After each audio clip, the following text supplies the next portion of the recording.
प्रधानमंत्री नरेंद्र मोदी की पहल और न्यूजीलैंड के प्रधानमंत्री क्रिस्टोफर लक्सन से बातचीत के बाद भारत और न्यूजीलैंड के बीच में मुक्त व्यापार समझौते की घोषणा की गई है।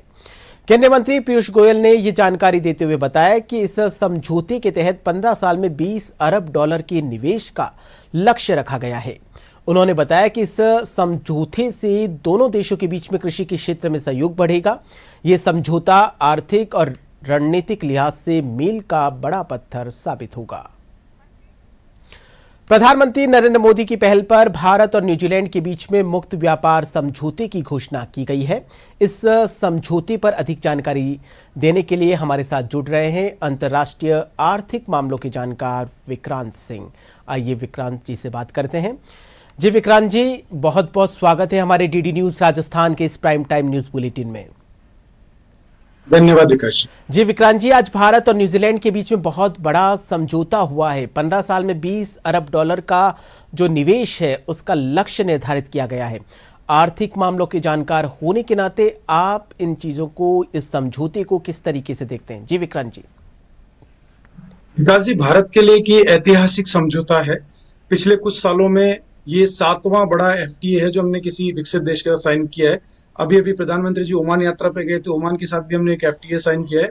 तो भारत की सरकार बहुत एग्रेसिवली इकोनॉमिकली डाइवर्स होने की कोशिश कर रही है, अपने निर्यात को बढ़ाने की कोशिश कर रही है, साथ ही साथ इन्वेस्टमेंट को भी आकर्षित करने की कोशिश कर रही है। और यह समझौता एक मील का पत्थर साबित होगा, क्योंकि आने वाले टाइम पे हम यूरोप और अमेरिका से भी हमारे एफटीए डिस्कशन नेगोशिएशन के दौर में है। तो ये एफटीए जिस तरह से हुआ, ये केवल एक आर्थिक समझौता भर नहीं है, ये एक बहुत कॉम्प्रिहेंसिव एग्रीमेंट है जिसके दूरगामी परिणाम होंगे। और ये समझौता भारत और न्यूजीलैंड दोनों की राजनीतिक इच्छा शक्ति का एक प्रतीक भी बनेगा, मुझे ऐसा लगता है। आने वाले समय में 20 बिलियन डॉलर का जो इन्वेस्टमेंट अगले 15 सालों में यहाँ आएगा, तो ये इस एग्रीमेंट की एक बहुत स्पेशल बात है। यहाँ पे एमएसएमई सेक्टर के अंदर, मैन्युफैक्चरिंग के अंदर वो इन्वेस्ट किया जाएगा, टेक्नोलॉजी यहाँ ट्रांसफर की जाएगी, तो उससे रोजगार भी जनरेट होगा। और भारत से जो आयात निर्यात वहां होने हैं न्यूजीलैंड पे, उसके ऊपर 0% ड्यूटी है, ड्यूटी फ्री 100%। अब तक जो एफटीए हुए हैं उसमें 98%, 99%, 97% जो हमारे प्रोडक्ट थे वो ड्यूटी फ्री थे। यह एक पहला समझौता ऐसा है जहां 100% प्रोडक्ट ड्यूटी फ्री है। साथ ही न्यूजीलैंड की तरफ से भी जो 70% हम आयात करेंगे, ऐसे 70% वस्तुओं को हमने ड्यूटी फ्री किया है। ड्यूटी फ्री भी नहीं किया एग्जैक्टली, उसमें हमने उनको सब्सिडीज दी है वहां पे। और उसमें जैसे कीवी है, एप्पल है, ऐसी चीजें हमारी आएंगी जिससे हमें बहुत ज्यादा फर्क पड़ेगा नहीं। लेकिन उसमें एक विशेष बात यह है कि ये जो उत्पाद हैं, एप्पल हो गया, कीवी हो गया, ऐसे उत्पादों को भारत में भी उनकी प्रोडक्टिविटी बढ़ाने और उनकी क्वालिटी को एनहेंस करने के लिए एक्सीलेंस सेंटर न्यूजीलैंड स्थापित करेगा, ऐसा भी उन्होंने बोला है। साथ ही साथ हमने इस पूरे एग्रीमेंट के अंदर भारत के हितों का बड़ा ध्यान रखा है। भारत के जो मेजर कंसर्न है, डेयरी प्रोडक्ट्स और जो हमारा फार्मिंग एक्टिविटी से रिलेटेड जो प्रोडक्ट्स हैं, उसको लेकर के हम बड़े कंसर्न रहे, उस पर किसी तरह का कोई समझौता नहीं किया गया है। तो यह दिखाता है कि हमारी सरकार जो है, हमारे जो किसान वर्ग है और जो दुग्ध उत्पादक वर्ग है, उसको लेकर के कितनी कंसर्न्ड है वहां पे। और न्यूजीलैंड के साथ जो समझौता है, ये केवल वस्तुओं के निर्यात तक नहीं है, सेवाओं का निर्यात भी। लगभग 5000 प्रोफेशनल्स को उन्होंने एडप्ट करने के लिए बोला, 118 सेवाएं जो है उनको उन्होंने अनुमति दी है। और साथ ही साथ वहां शिक्षा के लिए भी विद्यार्थियों को आमंत्रित किया गया, तो यूथ के लिए एक बहुत बड़ा अट्रैक्शन वहां क्रिएट होने वाला है। और साथ ही साथ उससे बेटर न्यूजीलैंड ने पीपल टू पीपल कनेक्ट की बात की है। अब तक जो आर्थिक गतिविधियां हो रही थी वो केवल लेन देन पर आधारित थी। यहाँ पर न्यूजीलैंड चाहता है कि भारत के साथ एक लंबी साझेदारी हो जिसमें people to people connect create हो। जी बिल्कुल बिल्कुल विक्रांत जी, बिल्कुल सही फरमाया आपने। 2047 तक भारत को विकसित बनाना है, तो उस लक्ष्य की प्राप्ति में इस तरह के जो समझौते अन्य देशों के साथ भारत सरकार लगातार कर रही है, क्या लगता है आपको इसके क्या कुछ परिणाम होने वाले हैं? और 2047 को विकसित बनाने में इस तरह के समझौते कितनी महत्वपूर्ण भूमिका निभा पाएंगे? जी विक्रांत जी। देखिए, 2047 तक विकसित भारत बनाने का रास्ता हमारी आर्थिक प्रगति से आता है। बिल्कुल, है ना?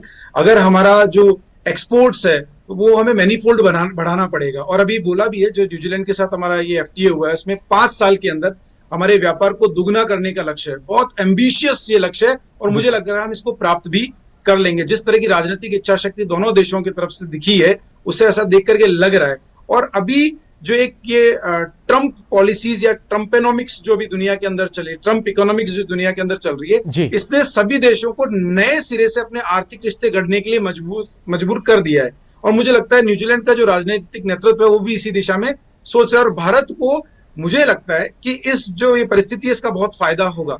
जो अभी ओमान के साथ हमने किया है, जैसा हमने न्यूजीलैंड के साथ किया है, ऐसा ही यूरोपियन यूनियन के साथ भी हम डील फाइनल करने वाले हैं। अमेरिका के साथ भी देर सबेर वो डील होनी है। ट्रंप कब तक अड़ेंगे? एक समय आएगा जब ट्रंप को झुकना पड़ेगा और हमारे साथ डील करनी पड़ेगी। लेकिन भारत की तारीफ करनी पड़ेगी कि भारत अपने हितों के साथ कहीं समझौता नहीं कर रहा। इसका मतलब विकसित भारत का जो रोडमैप है उसका विजन भारत के पास बहुत क्लियर है। जी श्रीकांत जी, वक्त के एक दौर से लेकर लगातार भारत कोशिश कर रहा था कि जो हमारी आर्थिक विदेश नीति है उसमें सुधार हो। तो विक्रांत जी, क्या आपको लगता है कि जो आर्थिक विदेश नीति में सुधार की दिशा में भारत सरकार लगातार सकारात्मक कदम उठा रही है? विक्रांत जी। बिल्कुल, इसमें कोई संदेह ही नहीं है। जिस तरह से अभी इथोपिया जाने वाले भारत के पहले प्रधानमंत्री नरेंद्र मोदी बने और इथोपिया के साथ में जो ग्रैंड वेलकम हुआ है, और ऐसे इथोपिया जैसे कई लैटिन अमेरिकन और अफ्रीकन देश थे जिनको भारत ने अनछुआ समझ रखा था, जिनके साथ हमारे ट्रेड रिलेशंस जैसा संभावनाएं हैं उतने अच्छे नहीं थे। लेकिन अब धीरे धीरे हमारी आर्थिक विदेश नीति इस तरह से सुलझती जा रही है कि हम ऐसे देशों के साथ भी बड़े ट्रेड एग्रीमेंट्स वहां पर कर रहे हैं। अच्छा, जैसे न्यूजीलैंड के साथ जो करना उसमें हमने अपने डेयरी प्रोडक्ट का ध्यान रखा है। तो ये आर्थिक विदेश नीति का एक बहुत ही सुंदर पहलू है कि भारत अब समझौते अपने हितों पर करने के लिए तैयार नहीं है। जी, भारत प्रथम, राइट, भारत प्रथम की नीति के ऊपर भारतीय आर्थिक विदेश नीति अब आगे बढ़ रही है और हम डाइवर्सिफाई कर रहे हैं ताकि भारत का जो एक्सपोर्ट है, भारत का जो मार्केट है, वो किसी एक रीजन या एक देश या की मोनोपोली सहन करने के लिए नहीं है। हम अपने आप को डाइवर्सिफाई कर रहे हैं और दुनिया के हर कोने के अंदर हम पहुंचने की कोशिश कर रहे हैं और निश्चित तौर पर उसका हमें फायदा मिलेगा। बिल्कुल फायदा मिलेगा और वो दिन दूर नहीं जब भारत 2047 तक या उससे पहले भी विकसित देशों की श्रेणी में आए। और क्योंकि हमारी आर्थिक विदेश नीति हो या विकास का हर क्षेत्र हो, बड़ा मजबूती के साथ उपलब्धियों के शिखर को छू रहा है। विक्रांत जी, बहुत बहुत शुक्रिया हमसे जुड़ने के लिए और अपने विचार साझा करने के लिए।